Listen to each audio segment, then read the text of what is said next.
नमस्कार दोस्तों, आप सभी का स्वागत है हमारे चैनल पर। आज हम यूजीसी नेट पेपर 1 का सेकेंड यूनिट देखेंगे, शोध अभिक्षमता, और साथ ही साथ महत्वपूर्ण प्रश्न हल करेंगे।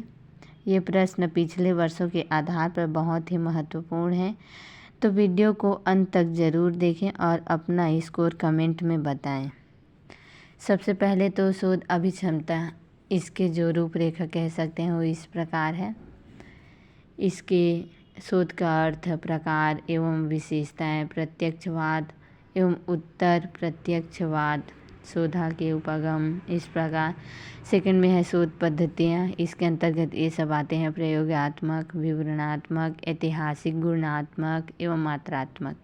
इसके चरण भी हैं: शोध प्रबंध एवं आलेख लेखन, फॉर्मेट और संदर्भ की शैली, शोध में आईसीटी का अनुप्रयोग, इसके साथ साथ शोध नैतिकता। तो धीरे धीरे पहला तो शोध, इसके अर्थ को देखेंगे। इसके इंट्रोडक्शन देखते हैं। शोध का परिचय। प्रसिद्ध हडसन नीति वाक्य के अनुसार सभी प्रकार की प्रगति जो है जिज्ञासा से ही जन्म लेती है। हमारी शंकाएं होती है जिज्ञासा को जन्म देती हैं, और जिज्ञासाएं जो हैं वो आविष्कार को जन्म देती हैं, उसकी ओर जाती है। हमारे लिए यह समझना अत्यधिक महत्वपूर्ण है कि शोध का स्वरूप मुख्य रूप से इसकी प्रक्रियाओं जो हैं और ढंगों में सामान्य ज्ञान से काफ़ी भिन्न है। हम इस यूनिट में बहुत व्यवहारिक ढंग से शोध की चर्चा कर रहे हैं, ताकि पीएचडी फिलोसफी में प्रवेश लेकर इसके साथ साथ इस प्रकार की प्राप्त की गई सैद्धांतिक स्पष्टता जो है सहायता मिल पाए। आज की तिथि में हम विभिन्न स्रोतों में ज्ञान प्राप्त करते हैं, और ज्ञान प्राप्ति की प्रक्रिया जो है वो तेज़ी से बढ़ रही है। शोध उन्मुख दृष्टिकोण में धीरे धीरे विकसित होने वाली 5 मौलिक विधियाँ हैं। इसकी 5 मौलिक विधियाँ कुछ इस प्रकार है: अंतर्ज्ञान, अधिकार, तर्कशीलता, प्रत्यक्षीकरण, वैज्ञानिक। तो अंतर्ज्ञान में देखेंगे, यह हमारी प्रारंभिक ज्ञान प्राप्ति की विधि है, जहाँ हम अपनी आंतरिक भावनाओं और प्रवृत्तियों पर निर्भर करते हैं। अधिकार, अधिकारी व्यक्तियों की समर्थन पर अधिकार, नए विचार को स्वीकार करना। तर्कशीलता में देखते हैं, नई अंतर्दृष्टि जो है प्राप्त करने के लिए तर्क और विचार का उपयोग करना। प्रत्यक्षीकरण, प्रत्यक्ष अवलोकन और व्यक्तिगत अनुभव के माध्यम से ज्ञान प्राप्त करने, इस प्रकार है। 5वां में है वैज्ञानिक पद्धति।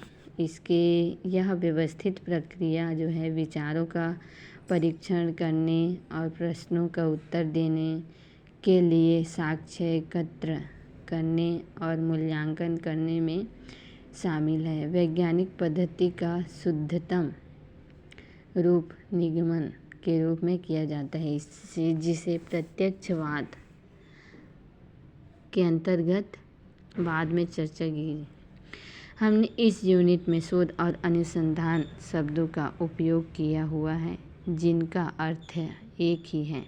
शोध वस्तुतः एक संरचित जो है जांच है, जो समस्याओं का समाधान करने और नई सार्वभौमिकता रूप से लागू ज्ञान उत्पन्न करने के लिए स्वीकृत वैज्ञानिक पद्धति का उपयोग करती है। शोध का उद्देश्य किसी वस्तु जो है घटना को, क्षमता या किसी समस्या का समाधान करना है। शब्द शोध। शब्द शोध 2 शब्दों से बना है। री और सर्च से मिलकर बना है। री का अर्थ है पुनरावृत्ति या पुनः देखना, जबकि सर्च का अर्थ है खोजने की प्रक्रिया। इसलिए शोध किसी भी ज्ञान के क्षेत्र में नए तथ्यों की खोज के लिए एक सावधानीपूर्ण जांच और अन्वेषण है। क्रेसवेल के अनुसार शोध एक प्रक्रिया है जिसमें विशिष्ट विषय या मुद्दे की हमारी समझ को बढ़ाने के लिए जानकारी एकत्र करने और विश्लेषण करने के चरण शामिल होते हैं। मूल रूप से ये शोध 3 हैं। जांच और अन्वेषण की प्रक्रिया में शामिल होता है, व्यवस्थित और पद्धतिगत होता है। तीसरा है हमारे ज्ञान को विस्तारित करता है। इस प्रकार कुछ वैज्ञानिक हैं। कुक ने एक व्यापक दृष्टिकोण प्रदान किया है जिसमें उन्होंने शोध को एक समस्या के संबंध में तथ्यों और उनके अर्थों का निहितार्थ की ईमानदारी, परिश्रम और बुद्धिमानी से खोज के रूप में परिभाषित किया है। उनके अनुसार शोध को निम्नलिखित प्रमुख घटक में बांट लिए गए हैं। इसकी कुछ इस प्रकार है। रिसर्च, इसका है तार्किक शोध। एक विश्लेषण और गहन उपचार, एक्सपर्ट एंड थॉट ट्रीटमेंट। और इसका है इसका खोज और समाधान, सर्च एंड सॉल्यूशन। सटीकता, एक्सचेंज। एक विश्लेषण, एनालाइज और तथ्यों का संबंध, रिलेशनशिप ऑफ फैक्ट्स। सी सावधानीपूर्वक निरीक्षण, सतर्क योजना, रचनात्मक दृष्टिकोण और संक्षिप्त में सामान्यीकरण, critical observation, careful planning, constructive attitude and candidate. H है ईमानदार और कठिन परिश्रम। इस प्रकार वैज्ञानिक भी विधिवत या प्रणालीबद्ध जो है अवलोकन, वर्गीकरण और डेटा का व्याख्या शामिल है। शोध मूल रूप से वैज्ञानिक प्रकृति है जिसमें निष्पक्ष डेटा मूल्यांकन पर बल दिया जाता है। सामाजिक विज्ञानों जो है उसमें अवैज्ञानिक दृष्टिकोण के लिए स्थान नहीं है। एक सफल शोधकर्ता को परिश्रम, खुले विचारों वाला होना चाहिए और आलोचनात्मक सोच जैसे गुणों का प्रदर्शन करना चाहिए। इस प्रकार चलिए सर्वप्रथम यह जान लेते हैं कि वैज्ञानिक विधि क्या है। इसकी समझ महत्वपूर्ण के अनुसार वैज्ञानिक विधि एक समस्या की पहचान करना, संबंधित डेटा एकत्र करना एवं एक परिकल्पना तैयार करना और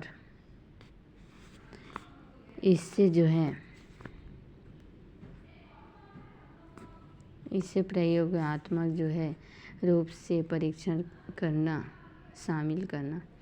शोध एक यात्रा पर निकलने के समान है और इसके अंतिम गंतव्य की स्पष्ट समझ होना अनिवार्य है।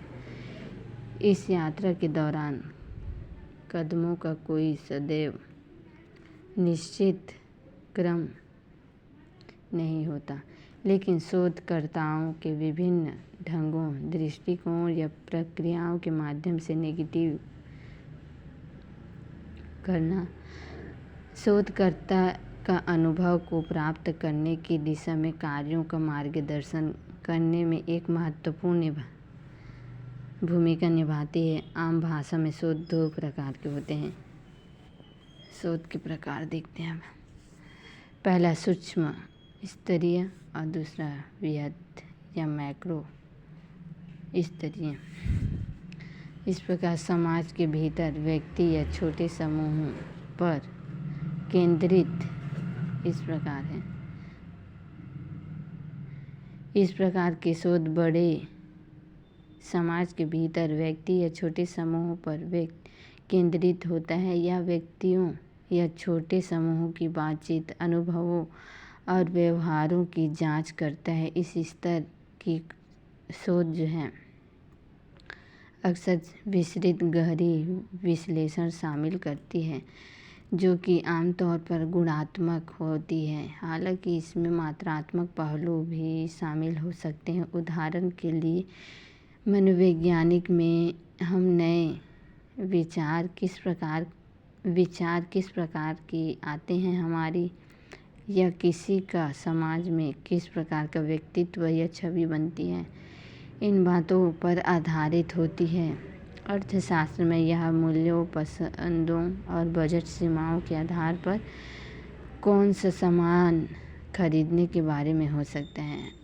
इस प्रकार सेकंड में देखते हैं वृहद या मैक्रो स्तरीय। यह सोच समाज की बड़ी तस्वीर का अध्ययन करता है। यह व्यापक सामाजिक पैटर्नों जैसे कि सांस्कृतिक मानदंडों और आर्थिक प्रणालियों पर नज़र डालता है। यह अनुसंधान अक्सर बड़े डेटा सेट का उपयोग करके रुझान और संबंध खोजता है जो यहाँ दिखाते हैं कि समाज कैसे काम करते हैं और विकसित होते हैं। इसके उदाहरण निम्न प्रकार के हो सकते हैं। पहला तो है कोविड-19 रोग के उद्भव और वैश्विक प्रसार की जांच। दूसरा में है ग्रामीण छात्रों से प्रचलित स्वास्थ्य स्थितियों की पहचान। स्वतंत्रता के बाद से नई शिक्षा नीति के विकास का अनुसरण। चौथा है विभिन्न शिक्षण विधियों के साथ छात्रों के समझ स्तर में परिवर्तनों की जांच। अतः हम देख सकते हैं कि जानकारी और नवाचार के चलते हुए विश्व में हम अक्सर यह कहते हैं कि ज्ञान ही शक्ति है, अर्थात शोध प्रश्नों की असीमित भावनाएं सदैव बनी रहती हैं। शोध के 6 थिंकिंग हैट्स का उपयोग, जैसा कि हम अनुभूति कर चुके हैं, शोध चिंतन से संबंधित है। इस प्रकार इससे पुस्तक का लेखन 6 थिंकिंग हैट्स डॉक्टर एडवर्ड की डी बोनो ने कहा है कि ये समांतर सोच समूहों के लिए एक विस्तृत और एकजुट ढंग से प्रभावी सोच है साधन प्रदान करते हैं। इसमें निम्न टोपियों का उपयोग प्रत्येक दिशा के लिए रूपकों के रूप में किया जाता है। इस प्रकार ये टोपी चिंतन के लिए 6 विचार टोपी। श्वेत टोपी सूचनात्मक। इसके कुछ लक्षण हैं। सभी तथ्य और आंकड़े ज्ञान को विकसित करना। लाल टोपी भावनात्मक। स्वप्रेरणा, अंतर्दृष्टि, यह आपको कैसा महसूस करवाता है। काली टोपी नकारात्मक। यह क्यों नहीं किया जा सकता, क्या कठिन है, क्या यह कार्य नहीं करेगा। नेगेटिविटी। पीली टोपी सकारात्मक। आशा से प्रतिपूर्ण उज्ज्वल पक्ष, यह कार्य क्यों करेगा। और हरी टोपी रचनात्मक, सृजनात्मक, नव विचार, विभिन्न परिप्रेक्ष्य, पार्श्व सोच।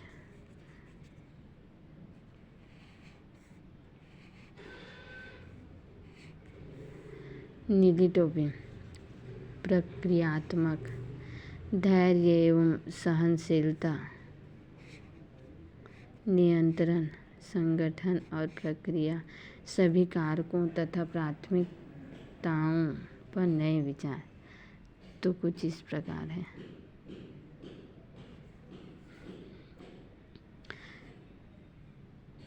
तो आगे बढ़ते हुए हम कुछ महत्वपूर्ण प्रश्न हल करते हैं। तनावपूर्ण जीवन जीने से दिल का दौरा क्यों पड़ता है। इस प्रकार के प्रश्नों में हमें एक स्थिति के दो पहलुओं के मध्य संबंध देखने की आवश्यकता होती है कि यह कैसे और क्यों है। उपयुक्त स्थिति में किस प्रकार का शोध सहायक होता है। खोजपूर्ण अनुसंधान, वर्णनात्मक अनुसंधान, रिजवान से या विज्ञान अनुसंधान, व्याख्यात्मक अनुसंधान। तो इसका सही आंसर है डी, व्याख्यात्मक। निम्नलिखित में दो कथनों पर विचार कीजिए।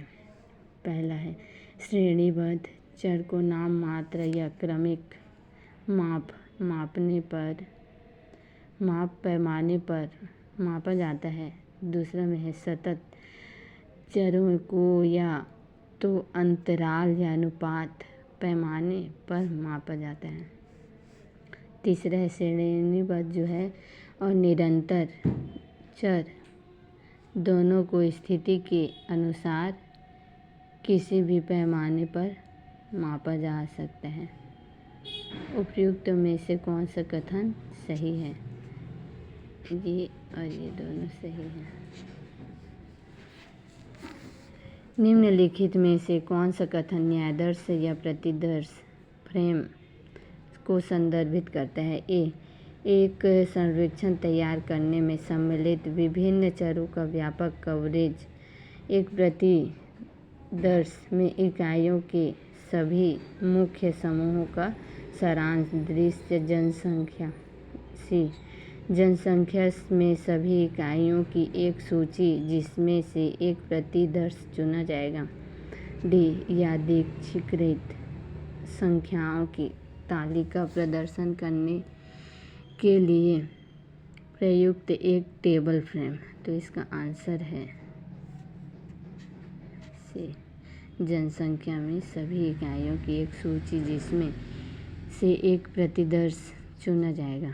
बहुस्तरीय समूह न्यायादर्श या प्रतिदर्श निम्नलिखित में से किस स्थिति में सर्वाधिक सहायता होता है। जब जनसंख्या का व्यापक भौगोलिक विस्तार है, जब शोधकर्ता के पास समय और धन का अभाव है, जब परिणामों को सामान्य बनाने के लिए शोधकर्ता एवं संभाव्यता प्रतिदर्श का उपयोग करेगा।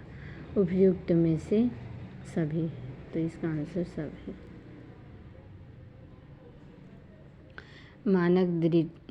मानक त्रुटि में एक आंकड़े के मानक विचलन का अनुमान। मानक त्रुटि एक सांख्यिकी माप है। ए, न्यायादर्श औसत के आसपास जो है वो न्यायादर्श अंकों का प्रसामान्य वितरण है। बी, न्यायादर्श औसत किस सीमा तक जनसंख्या औसत से भिन्न होता है। सी, एक सर्वेक्षण पैमाने के प्रत्येक छोर पर अंकों का समूहन होता है। डी, न्यायादर्श की सटीक स्तरीय की जांच होती है। तो इसका आंसर है डी, न्यायादर्श।